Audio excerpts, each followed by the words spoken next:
And what a wonderful evening it is. Thank you so much for having brought us all together, Tony. We are really having the most fantastic time. I'm going to start by introducing the wonderful MC, who is the author of this book, Luo Clans and Legends, and was one of the instigators, I think, for Tony in terms of writing his book. So Luo Clans and Legends provides a rich history about Luo clans and settlements. This book has attempted to fill the historical gaps that were not given attention by earlier renowned scholars. It provides a micro-analogy of Luo clans and subclans. And it also comes with a compact disc, which has some stories as told by carefully selected informants. It therefore enriches the reader's knowledge, understanding, and appreciation of the Luo clans. And you can see how a book like this was instrumental in the work that Tony picked up and carried on to do. So the author of this book is Felix Owaga-Okach, who's a renowned author of several books on marketing management. He was born in the mid-1950s, and he's the firstborn child to the late Peter Okach and Grace Okach. Felix attended Nyawara Primary School, Sawagongo Secondary School, Kisii High School, and the University of Nairobi, where he obtained an honors degree in Bachelor of Commerce. He holds an MBA degree and is currently pursuing a Doctorate of Philosophy degree. He's presently the chairman of the Association of Professional Societies in East Africa and serves as an independent director at Kenya Reinsurance Corporation, as well as a council member at Karatina University. And he's going to kindly introduce the panel for us. Now, without not taking much of the time, let me now give a brief about the panelists who will look at the book from a different perspective. The first is Claire Niala. Claire, please stand.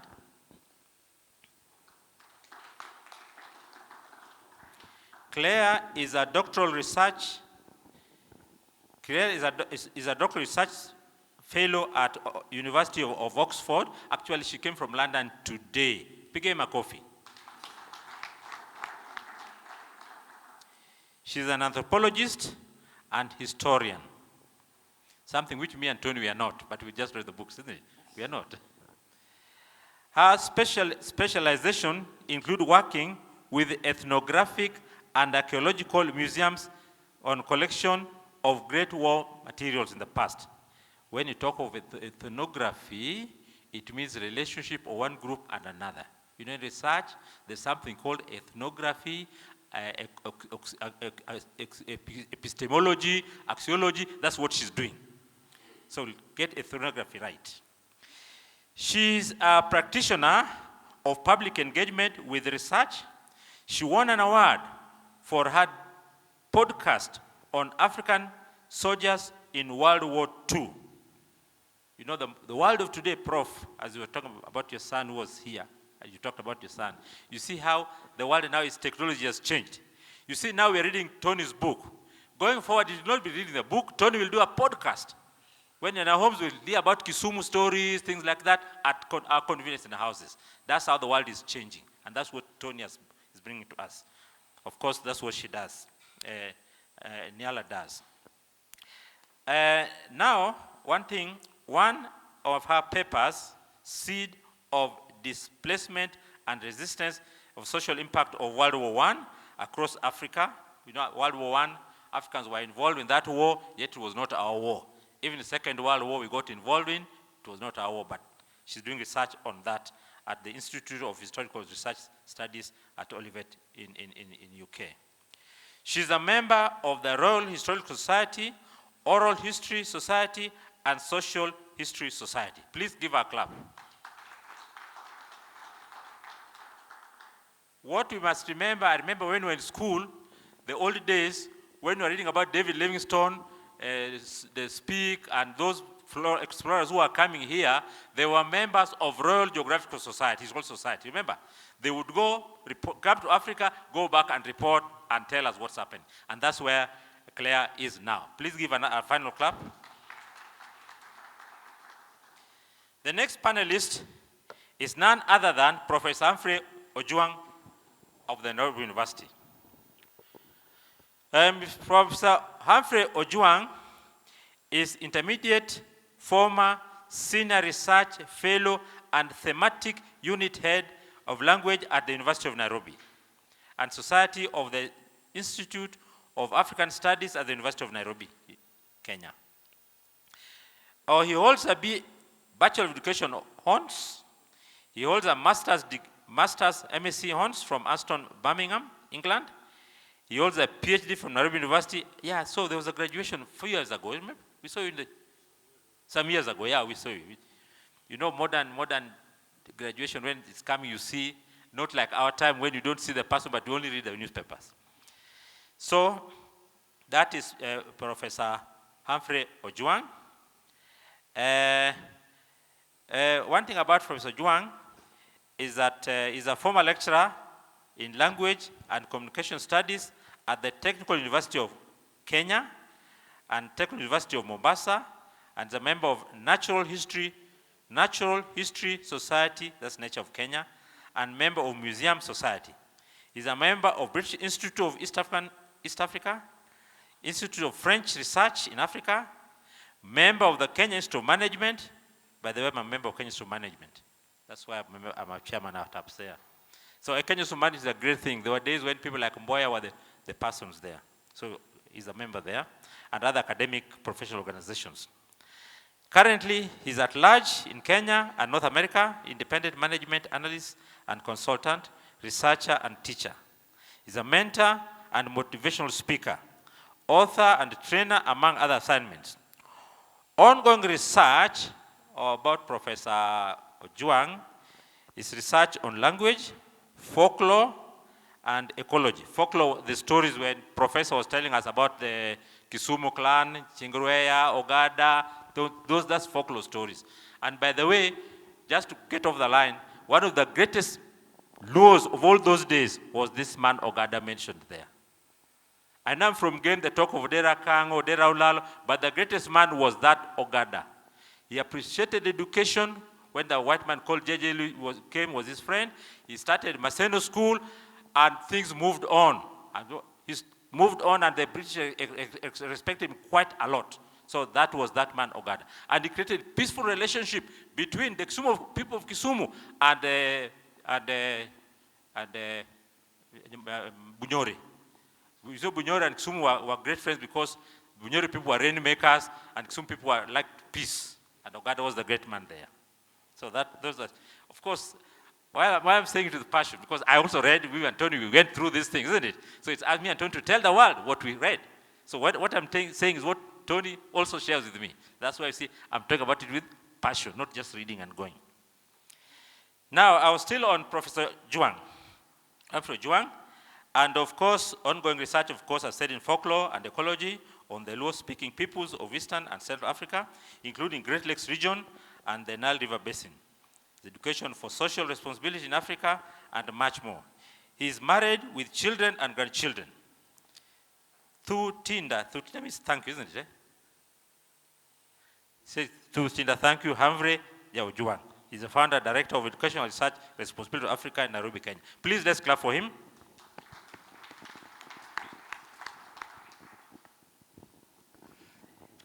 Going forward, we have also Dr. Quinn Orwa. Doctor, you there? Daktari is an assistant professor of applied linguistics at USIU University. The chair of Department of Languages and Literature. Next, Prof. Dr. Where are you?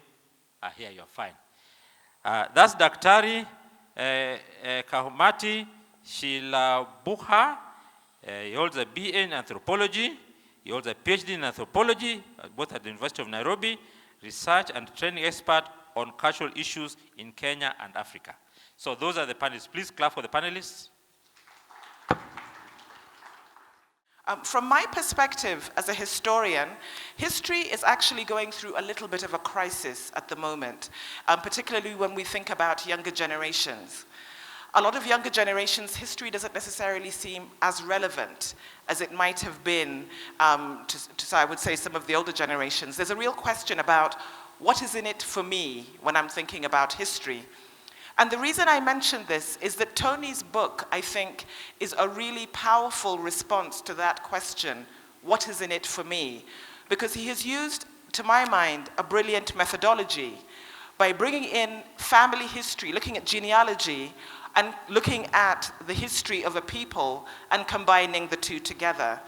It's a wonderful methodology that can be adopted by young people to have some of the important intergenerational conversations that, as his father said, who are we, where have we come from, and even more importantly, where are we going to? So with those few remarks, I will now turn over to the panel and ask them, what do they feel that the book is giving the younger generations to understand about where we have come from and what it can inform with where we're going to? Good evening and congratulations, Tony Olang, for this amazing book that I'm really enjoying interacting with. I know many people have not had even a touch of it or a feel of it, and they will in a few minutes. Just having a feel of this book and just looking through some of the aspects of our culture.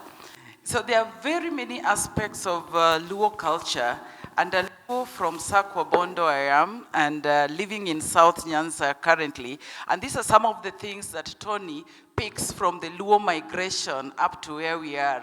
And one of the things that the younger generation, the moderator has asked us to really relate to is that people really need to demystify what culture is all about, because culture is very dynamic. Culture is not static, and you can almost demonize another person's culture because you do not understand it.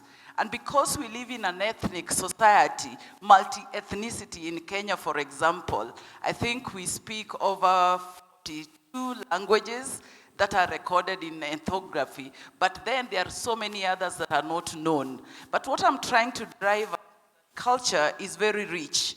And until we get understand what culture is all about and how it relates to us, and then we learn to appreciate what those other communities believe in. Two of the things that I'll be very later on talk about here is matters of marriage in Luo community, matters of education in Luo community. Some of those two aspects have always been misinterpreted or misunderstood in our society. And this gives us a fora because the author here looks at the Luo custom at traditional onset. And so there is the postmodern aspect that we are going to challenge him to look at. What do the Luos now think about their culture? And so when we think about this, the younger generation needs to be then challenged with matters in marriage.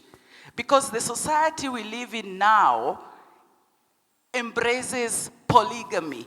And polygamy has been named and fashioned in different forums and given different identities. And that is talked about here, in essence, what it was meant to be in Luo customs.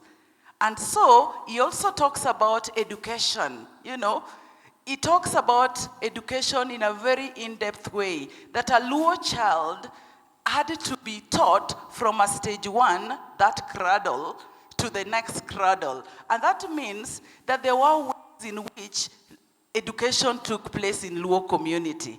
And they used figurative language. In that first chapter, which I won't tell you so much about at this moment, he says, travel and see.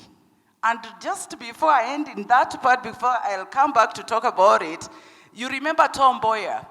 The father brought him up in Thika, yet they were from Suba County. Why the hell was the father of Tom Boyer, the great man he was, living with his family in Thika? It was in search of education. You know, travel and see. And not only Tom Boyer, think about the Obama. The Obama that we celebrated not long ago as the president, the 44th president of the United States.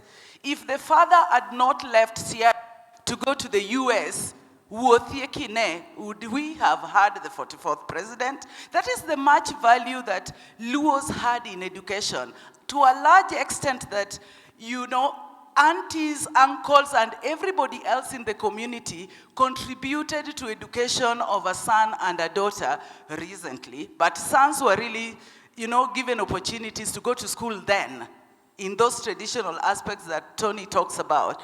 And I think the dad also mentioned about how it was a collaborative effort to make sure that every household had their children go to school.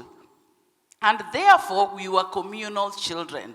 And that is not only for the Luo community. It's an African element that we belonged to a group of people. We belonged to a community. And that community defined us. And so the cultural aspect then defined how we practiced and interacted one with another. Now, besides that, the other issue that I'll briefly talk about before I'll be given another chance is marriage. And the two components that we must also let the young generation know is the issue of wife inheritance and polygamy. Polygamy is a good thing, but it is going on and it has nothing to do with the Luoness or being a Luo to be polygamous. It has nothing to do, wife inheritance cut across all the communities. And so it is just that it was named differently. And so in this book, which you don't want to miss a copy, you will have to see how it all started, and it is called Tero. So in all communities, even if it was Mount Kenya or even if it was Maasai land, what happened for a young woman whose husband died and had gone for herding, for instance? Was she chased back to go to their home? Somebody was going to be responsible for this woman, isn't it? And that is Tero. Whether you call it wife inheritance, what about the young man who loses the wife on childbearing? Do we say men inheritance? So inheritance is there. It is cuts across the communities. And with that preview, I think I'll land over there and then we'll come back to this. Thanks. I just want to pick up on that wonderful point that you said about travel and sea, because I know that there's some young Luo historians who are saying that we should no longer call it a migration, but we should instead call it an expansion. And on that note, I will pass over. I don't know where to start because I have a very special relationship with the family of Jalango Akelo, Professor Maja Kisumo. We have enjoyed beautiful interactions in the senior common room at the University of Nairobi. I know members of his family. There's one young man who used to tell him, "Daddy, it is very dark outside there," which meant it was a euphemistic way of saying, "Let's go home. You are overstaying here in the senior common room." So you'd go look at the window and say, "Baba Pinyuti, no?" And then we would tell him, your son is saying you take him home because tomorrow is waking up very early in the morning to go to school. Now, his brother Fred was my classmate in college. I know the daughters, his great friends, and his sons-in-law, and other members of that family. So when I met Tony, and I still don't understand how mysteriously I got in touch with Tony, I just didn't know how we gelled together. I think it was something telepathic, mind-to-mind communication, and then we were on the same script. Movement. Movement. There is a saying, a Luo saying, that people move like water. So the way water flows from a mountain to the sea or the lake, people also move that way. And through movement, there is expansion, as the historian is telling us now. Through movement, there is expansion. And my interest, my teaching interest for many years has been linguistic anthropology. But I have had some movement, intellectual movement, as it were, from linguistics to English language, to applied linguistics or applied linguistic anthropology, and later to culture and society. So the Luo people exist today in 7 different territories. And this book captures that spirit of movement. There are the Luo people in Ethiopia, in a place called Gambela. I have done research with them. They are Nuak of Gambela region in southwestern Ethiopia. I've been comparing their lexicon and the Kenyan Luo lexicon, Kenyan and Tanzanian Luo lexicon. Then in South Sudan, there are several groups. There are the Shiluk, there are the Jopari, there are the Jur Chol, but they don't like that name, Jur Chol, because they think it is pejorative. Because Jur Chol means a black foreigner. So they're saying, how can you call me black foreigner in my own country? They live in Bahr el Ghazal. And several other groups. In Uganda, they have their Choli, they have their Lur, and they have Jonam. Alur Jonam cut across Uganda and DRC.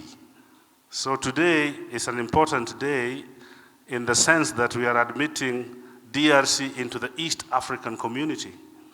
But you remember that in the 40s, as Professor Jalanga Kello will tell you, in the 40s and 50s and 60s, there was Luo Union East Africa. It was not Luo Union Kenya. That meant that the Luo-speaking peoples, let me use plural, the Luo-speaking peoples, as Professor Goat would like to call us, different clusters, they are spread or dispersed all over East Africa. In Kenya, we have, of course in Uganda, they also have Jopadola in Tororo, and then in Tanzania, Kenya and Tanzania, we have Luo-speaking people. Something interesting about the Luo in Kenya and in Tanzania is that they have interacted with their Bantu neighbors, and a hybrid culture has emerged, especially in what we call Pinjea Beach, the lowlands of southern Nyanza. That is Lambwe, Rusinga, Kaksingri. The people we call Luo Abasuba, as Professor Henry Okela Ayot called them, and his wife, Theodora Olonga Ayot. And then in Tanzania, you have different groups. They speak Luo. I have visited the Luo settlements in Tanzania during my research. And the most celebrated Tanzanian Luo, as you know, is Daniel Owino Misiani. So, who was kind of the king of Benga, as Professor Goat calls him. So, this book by Tony is a beautiful book. I saw it when it was being prepared. I looked at it. I encouraged him. He bought my book, and I noticed that he has referred to my book. If you check the reference, a study of Luo ethnobotanical terminology with implications for lexicographic practice. So why am I referring to lexicography here? Recording of culture takes many different forms. You can record culture through music. You can record culture through a narrative, an ethnographic narrative like this one. You can record culture by compiling dictionaries and encyclopedias. These are all different ways of capturing the histories and the cultures of a people. So I think this book goes a long way in adding to the collection, the ethnographic collection on the Luo-speaking peoples in East Africa. And I recommend it, I endorse it. I think he should go to volume 2 and volume 3. He has the energy, and volume 4, so that we continue in that direction. And I want to acknowledge my dear friend and brother, Felix Okach from Game Nyawara, because he has also done a great job, not just through this book, but also through cartoon, Manodokotim. So he has been supporting that cartoon publication. A lot of people ignore it. I will always pick my copy from the streets. But treating ethnographic material comically, with cartoons and with comical narratives, and dealing with serious issues like life and death through cartoons or comics and so on. So I think that this book is a great addition to anthropological collections, which I think you should have it bought by the Library of Congress in Nairobi. Of course, we have Oxford here, and the British Institute in East Africa, in Kileleshwa. I'm a member there. And this is the kind of thing I would like to encourage. And it's a great read. I believe that people will appreciate it and look back and say, we know who we are. And they can look at other aspects of culture and document different aspects of our culture. Thank you. I'm going to pick up on the point that you talked about ethnography, which of course is a key anthropological tool. And I noticed that there's a lot more young people now wanting to study anthropology and are becoming a lot more interested in anthropology. So I'd be very keen to hear what you think the book contributes anthropologically. One thing that comes to mind is the way we think culture is. Many of us, when we refer to culture, we think about it in the past. That the people of the Luo-speaking people used to, the Luya-speaking people used to, the Kisi people used to. And that is how we look at culture. And then, in many cases also, we look at culture in the sense that it is an object of tourist attraction. So culture is dance and music. Culture is beads, wearing beads on special occasions. But those are not the aspects of culture which are very important. And these books, for me, contributes a lot in the sense that Tony is moving us through the journey of this community. And somebody talked about dynamism, cultural dynamism. We think of culture as something that is rural, something rustic. But as my colleague talked about, culture has quite 4 pillars that we need to think about. And the biggest of them is dynamism. Culture is not static. Something about culture which we are not very much cognizant about is that we live our culture such that we think culture is second nature to us. We think culture is genetics. It's not. Culture is learned. And what Tony is doing here is teaching us about Luo culture in some perspective. And culture is socially shared from one generation to another. So Tony has become our grandmother who tells us stories at the fireplace. And that's how culture is imparted in Africa, generally. Culture in Africa is taught through apprenticeship. You know how to, where I come from, to know how to play the drum, sukuti. You are taught by observing. Nobody writes the recipe for cooking ugali. In fact, it's very hard to write, I think. But we know ugali which is made well and ugali which is not made well. And yet there's no recipe. That is culture.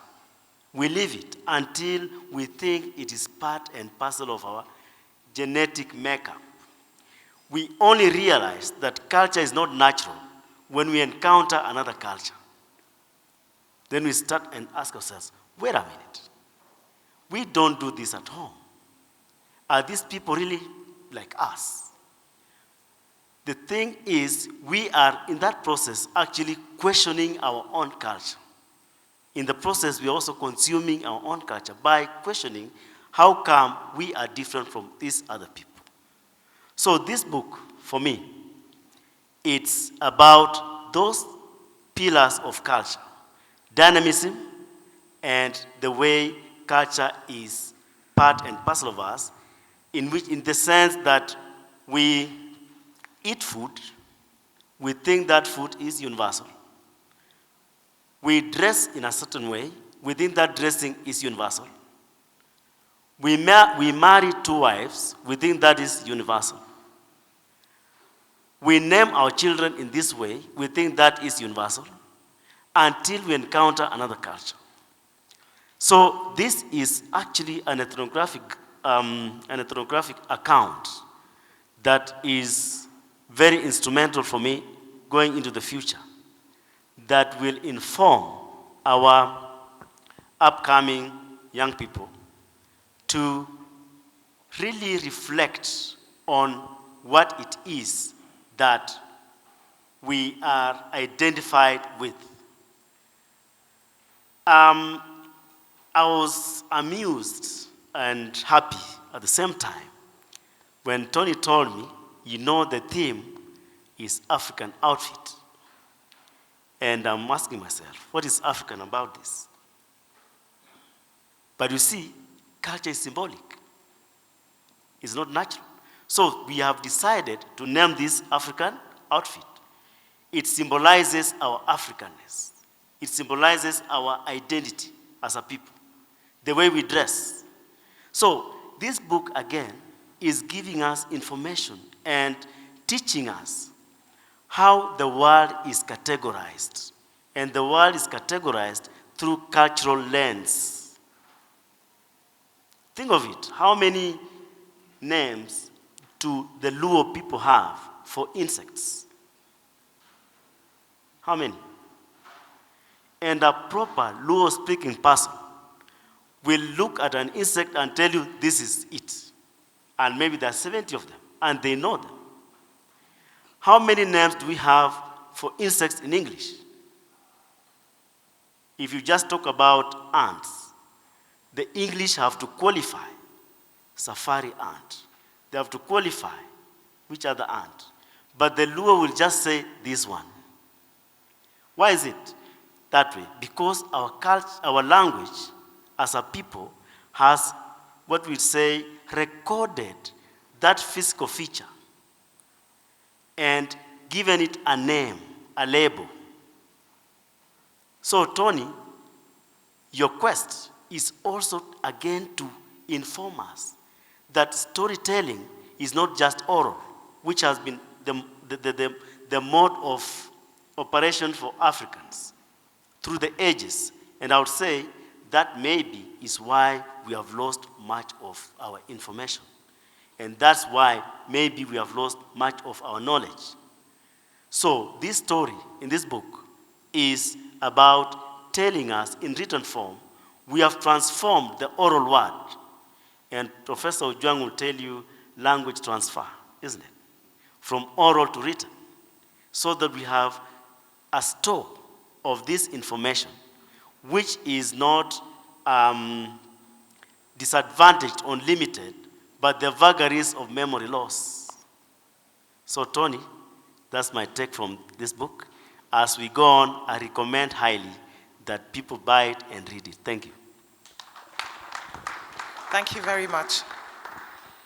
I just wanted to say a big thank you to all the panelists. We're now at the section where we're meant to be having a bit of an interactive discussion. So it's over to you all. I highly encourage you not to be shy.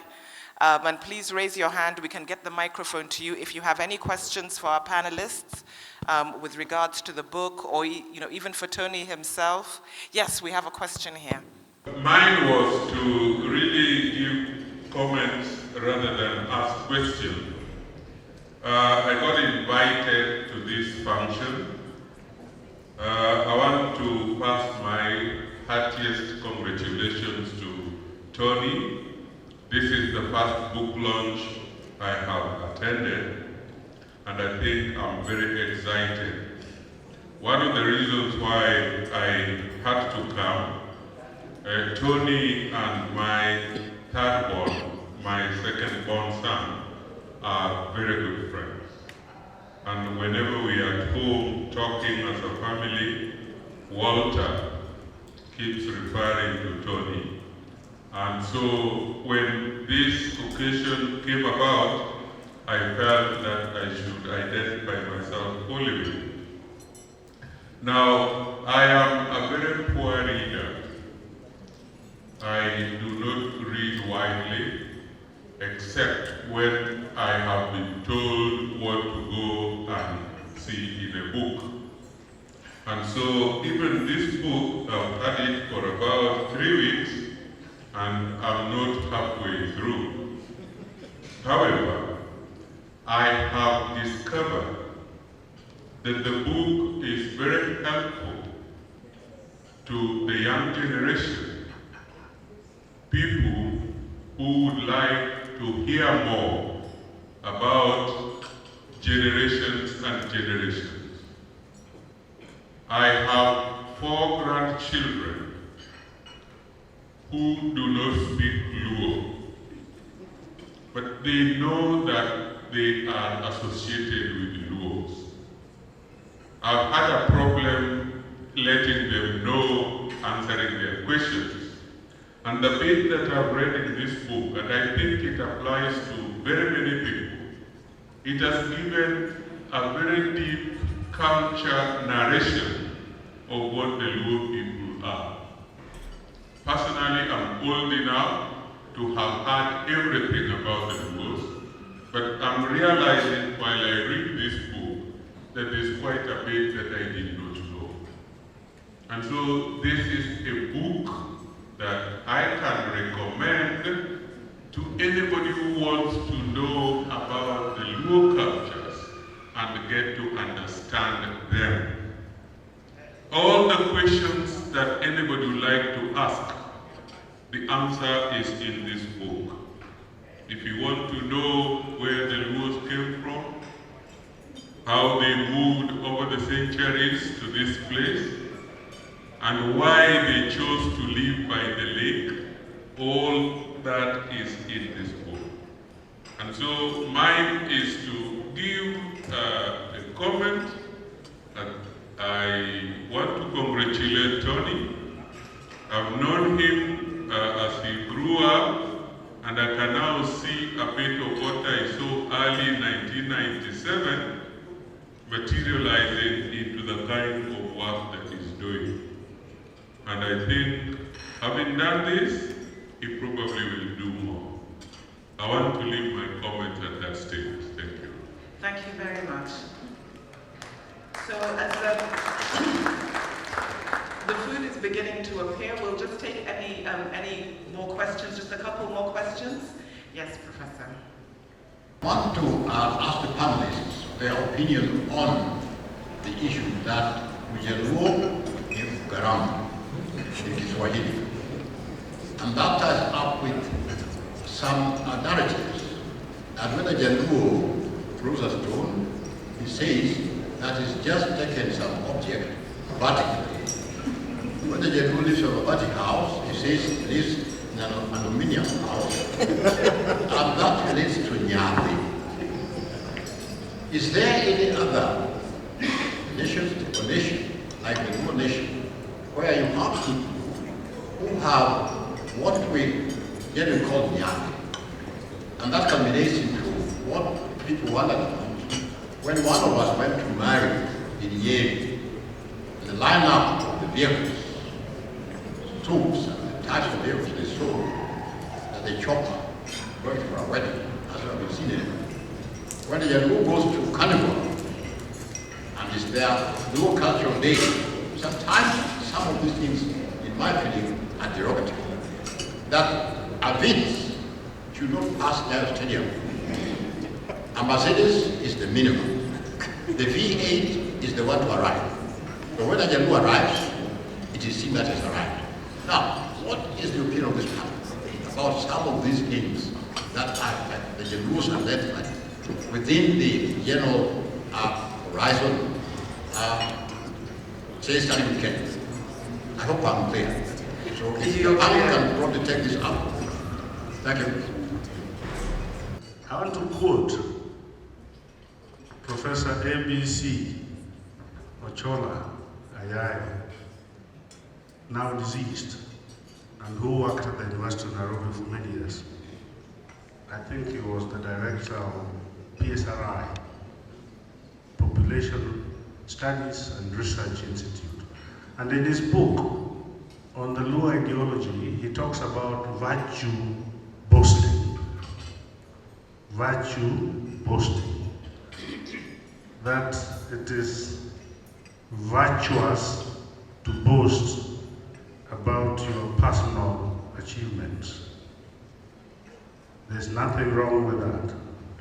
But there's another aspect, and I do agree with you, that sometimes it's taken a bit too far. Not just by the Luo people themselves, but also their neighbors and fellow compatriots, from their Bantu neighbors or Nilotic neighbors. And then what results is negative, and it is stereotypical that the minimum is a Mercedes or whatever. Doesn't make sense. Doesn't make sense at all. So if virtue boasting, which was traditional, is taken a bit too far, then it becomes negative. For example, somebody might have 10 sons, and another one, like myself, you have only one son. I have one son and one daughter. Then someone tells you in Luo, in Okenyual. Okenyual, you see the point. So there's the positive aspect of it. If it is reinforcing development, if it is making people to work hard, if it is something to be proud about and positive, but it can also be negative when it is taken a bit too far. And then people live not within the reality, but within their imagination. And this is reinforced through stereotypes, stereotypical descriptions. But maybe my two colleagues can respond. We have an anthropologist and we have an applied linguist here, so they can pick it up from that point. Yes. Thank you, Prof, for that question. I think Prof has already addressed that quite well, because it borders stereotypes. And when something is said repetitively, it so becomes. And so negatively, it borders pride. It also borders laziness, because then, how about if you can't afford a Mercedes-Benz? They say being a Luo is a software. Where do you download it if you're not working hard? If they say it's a responsibility, then that's what Tony says in this book, that all the things about the customs and the dynamism about Luo, they were meant, actually the pride of the Luo person was surrounded around education, the things they did, the way they named people. And so to demystify all this stereotype, as you read this book, one of the things that you'll come across is the elements and aspects of how the Luo became in the traditional aspect and where it is now. And so this book, one of the things that has not been said, cuts across to those people who believes on those stereotypes. You, the young Luo yourself, you need to read this book and truly connect to where your origin became. They say where your placenta was buried, right? And then you now need to tell your fiancés or any other person that you want to marry outside our culture, your in-laws, also to get to interact with this book. That will actually make it very clear why you land and you don't arrive. Because then if you arrive, it's meant that you're driving a car. But even when you've walked, they're saying you've landed, you know. And around Christmas time, you've seen what happens in the memes, right? You say somebody most Luos in those days, they had thatched houses. So you find somebody with a thatched house, but what machine is parked in front of their car, those thatched houses, is a Range Rover Sport. So you're wondering, why did they not build a house, but park a Range Rover? And so they carry 20 liters of water from the city to go and drink in the village. And so those are just stereotypes. And so they can easily be demystified through using the true researched work that is put together in this book. And so stereotypes can be negative and can also be positive. Positive in the sense that they can drive the young person to work hard, to become like so-and-so, the son of so-and-so. By the way, those days, the homes that had children who had gone to the university were counted. And so everybody wanted to associate with the home of so-and-so, where somebody went to the University of Nairobi or Moi University or whatever. And that really built the energy and pushed every family to get their children to the university. So it is true there is Nyadi, and Nyadi is a good thing, and Joluog in Nyadi. And Nyadi in that sense has made a lot of us be very attractive in that broader sense, in terms of the way you keep relations. So I think anthropologists could also add that, but in applied linguistics is how you use language to make yourself feel good. I don't know whether to add much to what has been pointed out, but I'll tell Professor that still it's about stereotypes. And stereotypes are about the first impression you get from people who are not part of your culture. The first people you get and how they behave towards you gives you an image of those people, and then you have a type of person from that culture. Then you typify everyone from that culture in that sense. Now, the idea of Garama and software is such that when a stereotype becomes attractive and certain segments of that community who are influential take up that stereotype, it then becomes part of the gatekeeping of that community's image. And here, with the advent of social media platforms, it's very easy to spread stereotypical messages like bushfire. And therefore, the Luo people or individuals who are proud to be part of Garama and software, it's good and bad. But sometimes life is short. So it's good to also enjoy before you get into the casket. They don't say coffee. Thank you. Thank you so much. I think what I will add very briefly to that is I think we've seen it in action today with Tony bringing us together for this wonderful function. And because he wrote a book, we've heard so many people talk about their own experiences of thinking about writing a book. So he has inspired us by his actions. And I'd like to quote Nelson Mandela, because this is how I always understood Nyadi to be. And it's actually more about fear that people have. So this is what I will end this panel discussion with. Our deepest fear is not that we are inadequate. Our deepest fear is that we are powerful beyond measure. It is our light, not our darkness, that frightens us most. Your playing small does not serve the world.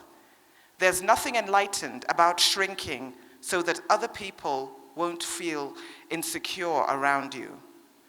We are all meant to shine as children do. And it's not just in some of us, it's in everyone. And as we let our own light shine, we unconsciously give other people permission to do the same. As we are liberated from our own fear, our presence automatically liberates others. So thank you for liberating us, Tony, and showing us we can move beyond our fears to also follow in your footsteps. Thank you.